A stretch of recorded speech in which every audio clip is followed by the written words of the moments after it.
Muling pinuntahan kahapon ng mga opisyal ng Department of Public Works and Highways kasamang Department of Environment and Natural Resources at Office of the Civil Defense ang Nabotas Sanitary Landfill upang personal na alamin ang update sa ginagawang pag-apula ng sunog doon na nagsimula pa noong April 11. Una nang nagpagawa ng access road ang DPWH upang mapuntahan ng malalaking sasakyan ang landfill na nasa isang isla.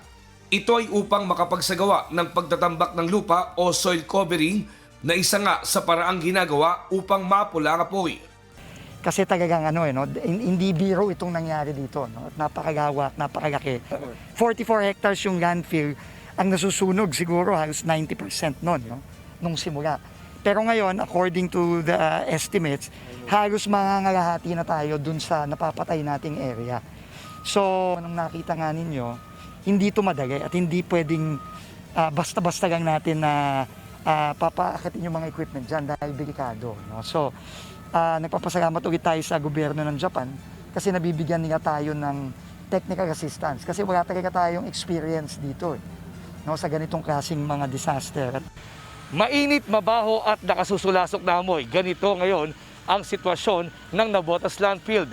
Ayon sa DPWH, natambakan na ang nasa 50% dito sa lugar. Pero wala pa silang kasiguraduhan kung kailan matatapos ang pagtatambak sa Nabotas Landfill. Bagaman hindi tumitigil ang mga otoridad sa pag-apula ng sunog, hindi pa rin makapagbigay ng eksaktong panahon ang mga otoridad kung kailan tuluyang magdedeklarang fire out ang sunog sa Nabotas Landfill. Hindi pa kami makakapagbigay ulit ng timeline, pati yung mga Japanese partners natin ayaw magbigay ng timeline kasi talagang slow process ito. Pero slowly but surely naman napapatay na natin yung sunog. So, malaking tulong naman para sa Pilipinas ang suporta ng JICA para mapula ang sunog. The challenge is here but in response to the request by the Philippine government, the Japanese government has dispatched the disaster relief team to the Philippines to address the shared challenge in front of us when the partner is in a difficult situation. Maigpit naman ang bili ng DNR sa mga residente ng Nabotas at iba pang karatig na lugar na ugaliing magsuot ng face mask upang hindi makalanghap ng maruming hangin na maaaring mauwi sa respiratory diseases. Kami naman po sa DNR, tuloy-tuloy po ang pag-monitor namin ng air quality. At dito po sa NCR, isa na lang pong lugar ang medyo mataas pa po ang readings natin sa PM 2.5.